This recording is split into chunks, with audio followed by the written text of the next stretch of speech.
Hello, mapagpalang araw po, mapagpalang tanghali, mapagpalang gabi. Ayan, nasa tahanan po tayo ni Ate Ason. Dito po sa barangay, anong barangay ito? 103. Yan, barangay 103, Zone 8, District 1, Tondo, Manila. Ano po, ngayon maghaharap tayo ng salita ng Diyos. Pero bago tayo papalahot, atin munang hihingan ng tulong ng Diyos sa pagtuturo sa atin. Kasi ang Diyos lang ang pwede magturo sapagkat ang ating binubulay ay kanyang ebanghelyo. Ano po? Yun nakasulat sa Biblia. Hindi maring di tayo gagamit ng Biblia kasi po, pag sinabi patungkol sa Diyos, kailangan meron kang ginagamit na Bible. Para hindi tayo maloko. Sabi nga nila, yung iba, binabasa ng Biblia, niloloko pa. Eh bakit po? Sinusurkat nila yung Biblia eh. Yun ang ibig ko sa pampaluloko. Imbis na basahin nila buong Biblia, pinuputol nila. At ngayon, pag pinutol nila, magdudugtong sila ng gusto nila. Yun ang sinasabi ko, no? Kumbaga sa sugal, naalala niyo ba yung mga tungit, may paningit, gano'n? O sa kongreso, yung insertion. Yung korupsyon ng insertion, sinisingit. Ganon din po ang Biblia. Dapat hindi mo sisingitan yan. Kasi habang sinisingitan mo yan, gumagawa ka ng sarili mong aral. Hindi na po yung Biblia pinagbabatayan mo, kundi yung sarili mo ng kahalaman. Sige, manalangin tayo. Panginoon Diyos, samahan kami sa aming pagbubulay ng Ebanghelyo ngayon. Buksan mo po ang puso at isip ng bawat isa upang sa ganang maginabang kami sa inyong salita. Sapagkat ang salita mo, siya pagkain ng aming kaluluwa. Salamat po sa ngalan ni Jesus. Amen. Ayun, ang ating tatalakayin, alam niyo po, bakit kailangan gumamit tayo ng Biblia? Kasi dito po nakatala yung turo at aral ng Diyos. O, tingnan niyo po ang sabi ni Jesus ha. Babasahin natin. O, dito po sa 1. Sabi ni Juan, ganito po nakalagay. Chapter 20. Ayan. Ano po nakalagay dito sa chapter 20? O sa dulo, meron nakalagay dito.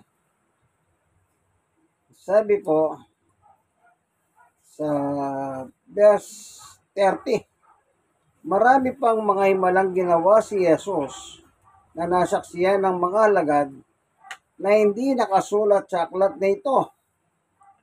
O, 31. Ngunit ang mga nakasulat dito ay isinulat upang tayo sumampalataya na si Jesus ang Kristo, ang anak ng Diyos, at sa pagsampalatayang iyon ay magkakaroon kayo ng buhay sa pamamagitan niya. Kita niyo po?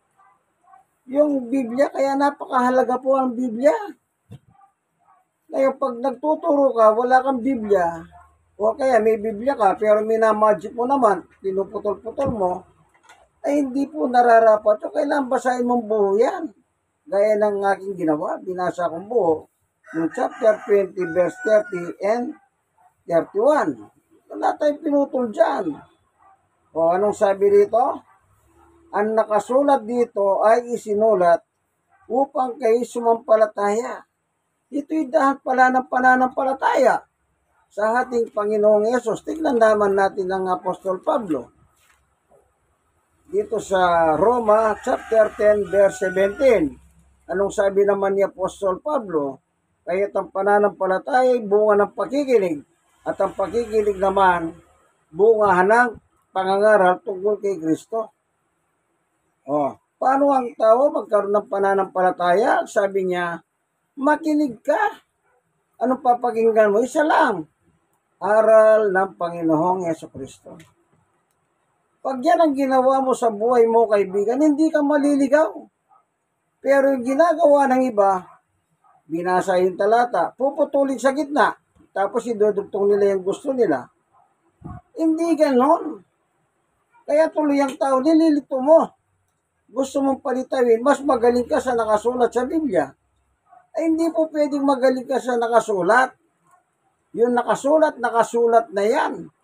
O tingnan naman natin yung isang sulat ni Apostol Pablo. Nakita nyo ha? Magkakaroon lang ng pananampalataya ang tao sa pamamagitan ng turo ng ating Panginoong Yesus. O ngayon, gagawa ka ba ng ibang mong sarsuela? Anong mangyayari niyan? O anong mangyayari? Wala. O baka mangyari sa iyo yung sinasabi ng Biblia. Tignan lang natin. Meron po kasi nakalagay dito na kusahan ang sabi niya, tignan natin ano. Meron kasing binanggit dito sa kasulatan na ganito nakalagay. Ito. Anong nakalagay dito? Ito. Nagkalat po. Sabi niya, tignan natin ano. Ito'y isang babala na sinasabi ni Pablo. Ito. Sige, basahin po natin ano. Dito sa ikalawang Timoteo chapter 3 verse 1. Dapat malaman na sa mga huling araw ay darating ang mga panahon ng kaguluhan. 2. Sapagkat ang mga tao'y magiging may bigay sa sarili, may bigay sa salapi, palalo at mapagmataas. Ano sabi pa? Mapagsamantala, suwail sa magulang, walang utang na loob at napastangan sa Diyos. 3. Sila'y magiging walang pagmamahal sa kapwa, walang habag, mapanirang puri, walang habag, mapanirang puri, walang pagpipigil sa sarili, marahas at walang pagpapahalaga sa sarili. Sila'y magiging mga taksil, padalos-dalos, mayayabang, may bigay sa kalayuhan sa halip na may bigay sa Diyos. Sila may hanyo ng, sila may hanyo na pagiging makadiyos, ngunit hindi naman nakikita sa kapangyarihan nito ang kanilang pamumuhay. Iwasan mo ang ganitong tao. O kita nyo po. May mga aral talaga na sabi niya, anyo, akala mo makadiyos. Yun po yung singit ka ng singit. Kailangan hindi mo sinisingitan yan. Dudugtungan mo lang pero hindi ka sisingit. Lalabas, hindi na po siya. O kunwari, sa Diyos yan. Pero ano nakalagay Ang liwanag ano pang sabi niya? May ilan sa kanila nagagamit ng panlilinlang. Hindi mo alam, nalilinlang ka na pala. Upang makapasok sa mga buhay ng mga babae, madaling malinlang. Ang mga babaeng ito ay inuusig ng mabigat kanilang pagkakasala at itinutulok sa sariling pagnanasa. Talagang ang buhay po talaga, sa totoo lang, kapag hindi mo natutunan ng tamang aral, ito po yung mangyayari. Ito sinasabi ni Pablo na ang uling araw. Nasa uling araw na po tayo. Nasa uling araw na tayo. Wala na po tayong araw na hinihintay pa. Nasa uli na po tayo. Kaya ingat lang po tayo. Hingat lang tayo. Kailangan po, isa lang ang matutunan natin, yung aral ni Kristo. Yung aral ni Kristo, tama po yun. Pero kung ang ginagawa mo sa talata ng Biblia, sinisingitan mo, nanglilin lang ka na niyan. O ikaw mismo, malilin lang. Kagaya na sinasabi ng Biblia. Anong sabi niya? May ilan sa kanila na gagamit ng panlilin lang. Yung aral ni Jesus po, hindi ka lilinlangin ni Jesus, kundi tuturo sa iyo ang tama. Kanya lang, ang turo ni Jesus, pinuputol-putol nila.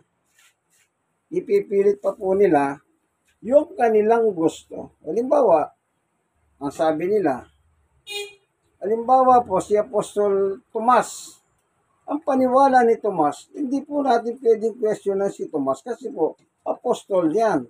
Ang problema, Pati yung apostol ni Jesus, pinakikialaman po. Halimbawa, anong sabi rito sa chapter 20, verse 28? Sumagot si Tomas, Panginoon ko at Diyos ko. Oh, anong ginawa nila? Nilait na nilang nilait si Tomas. Kesyo daw si Tomas, palahab siya sa Bible study. Kesyo si Tomas daw ay nagulat. Kesyo si Tomas ganito, ganyan. Oh, bakit mo kukwestiyonan ang pananampalataya ni Tomas? Kung tinawag niya man si Jesus, Panginoon ko at Diyos ko. Ang tanong yung sarili ninyo. Oh. Meron pang nagsabi sa kanila, nung meron po silang nangyari mga debate, na sinabi, binasa ng kalaban nila ito. Ano sagot ng kalaban? Oh. Mali si Tomas dyan. Oh. Pinagpipilitan nila mali. Nakasulat na nga, mali pa ba yan? Alin ang tama? Ikaw? Ibig mo sabihin, nabuhay ka sa panahon ni Tomas. Kaya mo nasabi si Tomas nagkakamali. Sinisigaw nila eh.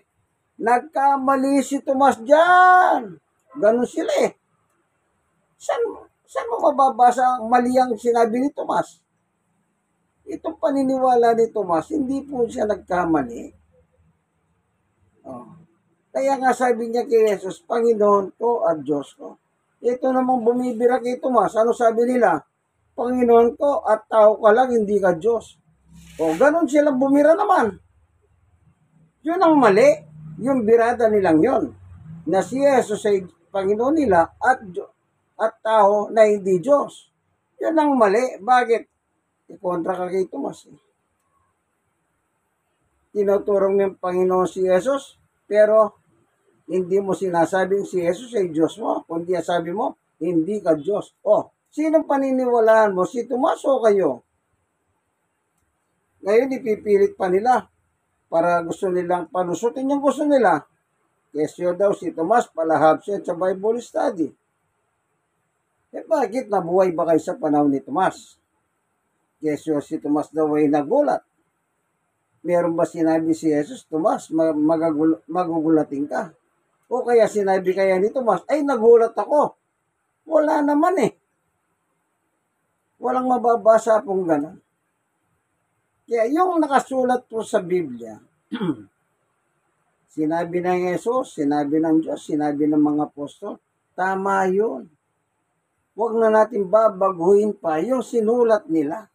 Kasi yung nakasulat, ang sabi ni, tignan natin dito sa, sabi ni Pablo, sa chapter 10, babasahin lang natin, maiksi lang naman ito. Ito, sabi niya, dito sa unang Korinto chapter 10, anong sabi ni Pablo? Sa 6, ang lahat ng mga nangyayari, iyon ay babala sa atin upang huwag tayong magagad ng masamang bagay gaya ng ginawa nila. O, kita nyo po, anong sabi? Ang lahat ng mga nangyaring iyon. O, isang babala sa atin. Ang 11, nangyari ito sa kanila bilang babala sa iba at isinulat upang tayo naman nabubuhay ngayon, mga huling araw ay maturuan. Kita nyo po, nakasulat na nga. Tapos kinukontra mo pa. Kaya sabi ni Pablo, yan pala nakasulat na, naharal. Anong sabi niya? Anong sabi? Tinuturuan tayo. Pagkatapos babaguhin mo yung nakasulat. Tapos ikaw ang magsisingit ng gusto mo. Gumawa ka na lang ng sariling Biblia. Nung araw po, meron akong Bible study. Isang retiradong piskal. Babae po siya, matanda. Hindi ko naman talaga siya kakilala eh. Yun lang po yung kakilala ko po na nakalimutan ko na pangalan, Nagkataon, doon po siya kumukuha ng mga tinitinda niya. Nagkataon, nandun po ako. Sabi niya sa akin, itong matanda rito, Bible study mo nga, sabi niya. Ako naman, nandun naman ako. Bible study. Ang problema, ano pala siya, matalino, retiradong piskal na babae. Eh gusto niya po, yung gusto niya, yung nakasulat nga, ayaw niya. Oh, tingnan niyo po yung tao, dahil matalino siya, gusto niya yung gusto niya. Eh sabi ko, kung gano'n po palang gusto niyo, ayaw niya naman pala siya nakasulat. Di magpagawa kayo ng sarili ninyong aklat. Ilagay ninyo yung lahat ng gusto ninyo. Oh, hindi po ba tama? Kailangan yung nakasulat na, huwag nyo na pong pagkialaman. Yung iba pinakikialaman ka. Pilit pa sila naghahanap ng ibang kasulatan. Ganon din naman pag nakakita lang sila ng ibang kasulatan. Parehas lang ang laman ng kasulatan eh. Wala naman nagbabago dyan eh. Mga termino lang ang nagbabago pero yung buod, yung laman o diwa ng kasulatan, yun pa rin yung lumalabas sa katotohanan. Oh. Anong gagawin mo? Di, tanggapin mo na lang yung nakasulat. Huwag ka na lang kumontra. Sabi nga ni Jesus eh, yung nakasulat eh. O, nakasulat na nga, gusto nyo, baguhin nyo pa. Tapos sasabihin, eh maling salin yan. Meron pa silang ganyan diskarte eh. Maling salin yan. Eh, alin ang tamang salin? Meron din nangyari sa akin sa ganyan na isa naman Muslim. Aba, gumagamit siyang Biblia, pinopost niya, pagkatapos sasabihin niya, ang Biblia daw eh. Ang tawag niya doon, yung mandaraya daw ang Biblia. At tanong ko eh, gumagamit ka ng Biblia, pinopost mo, pagkatapos pinipintasan mo ang Biblia. Ngayon, ganito kayang gawin natin kako. Alin kayang Biblia tama? Sabihin mo kung alin Biblia tama at yun ang gagamitin ko kako naman. Oh. Eh, siyempre, Muslim, hindi naman naniniwala sa Biblia yan. Pero dahil sa kagustuhan niyang ilusot ang kanyang reliyon na Muslim, yung nakasulat sa Biblia, yun po ang ginagamit niya upang sirahan ng nakasulat. Para ngayon, ipalusot yung kanyang Quran. Kaya sa isang pagkakataon, sa aking pangangaral sa public, nagkomento po yung Muslim na nagtitinda. E tinanong ko siya, naniniwala ka ba sa Biblia ka? Yung pala, nagpakilala, Muslim ako, sabi. Oh, nagtatanong ako, tinatanong naman kita kung naniniwala ka sa Biblia. Kaya kahit ano palang babasahin ko sa Biblia, hindi ka naman naniniwala kasi sinabi mo, Muslim ka.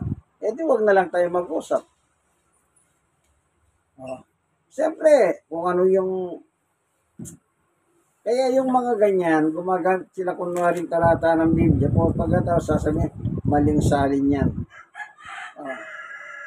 Kagaya na lang yung isang patay na nangangasiwa sa kanya reliyon ng araw.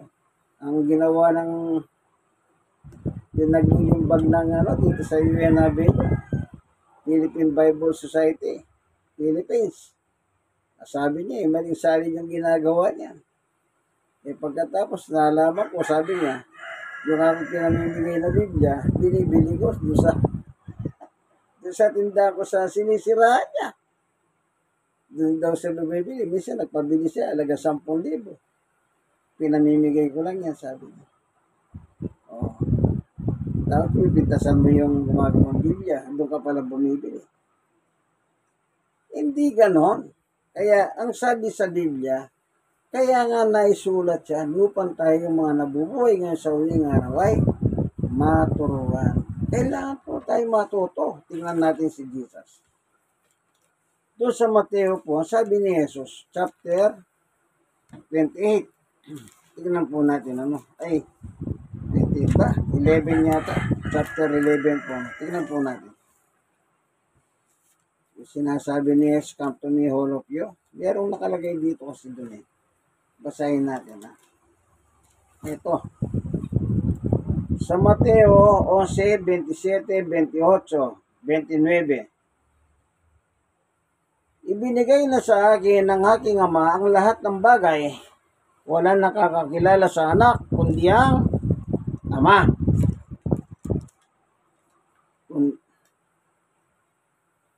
Ulitin natin. Walang nakakakilala sa anak, kundi ang ama. At walang nakakakilala sa ama, kundi ang anak. at ang pinili ng anak na pagpahayagan. 28. Lumapit kayo sa akin lahat ng nahirapan at lubang nabibigatan sa inyong mga pasanin at kayo bibigyan ko ng kapahingahan. 29. Pasanin ninyo ang aking pamatok at matuto kayo sa akin. Matuto kayo sa akin. Upang sapagkat ako'y mahamo at mababang loob, makakatagpo kayo sa akin ng kapahingahan. 30. Sapagkat madaling-dali ng aking pamatok at tamagahan ang pasaning ibibigay ko sa inyo. Ano sabi niya? Matuto kayo sa akin. No? Wala tayong pinutol dyan, diretsong basa. Pero kinuha lang natin yung salitang matuto kayo sa akin, sabi ni Jesus. Dapat tayo matuto kay Jesus. Bakit? Anak siya ng Diyos, tagapagsalita siya ng Diyos. Yung salita niya, aral niya, galing po sa Panginoon Diyos sa 1:12, 49, 50. Mateo 17:5, sabi ng Diyos, itong minamahal kong anak, na lubos kong pinagilulugdan, pakinggan ninyo siya, sabi ng Diyos. Kaya tayo sa Kanya tayo matuto. Huwag na po nating guluhin ang ating isip at ang ating mga kapwa. Kung ano po yung nakasulat yan, hindi para kung saan. Nakasulat yan para sa ikatututo natin sa huling araw na ito. Salamat po, Panginoong Diyos, sa katotohanan binahagi mo sa amin na dapat kaming mga tao maging mahingat po kami sa pagtanggap ng aral na dala ng iba't ibang mga tao. Dapat po ay apostolic teaching ang aming tatanggapin. Salamat po sa ngalan ni Jesus. Amen. Okay, kaibigan? Sana meron po kayong natutunan. Like, share na share. Kayong mga nasishare, mag-share po kayo sa iba. Huwag niyo kalimutan na hindi kayo mag-subscribe. Be my subscriber. Ang gamit po nating Biblia ay Poimen. Ito. Ang Biblia ng mga pasto. Po. Paano po? Hanggang dito na lamang, kaibigan. Ako po si Brother Manny Bautista. Siya naman si Corazon Bautista. Yan. Nandito po tayo sa kanyang tahanan. Kung tawagin ito ay Bible Study. Sige po. Bye-bye.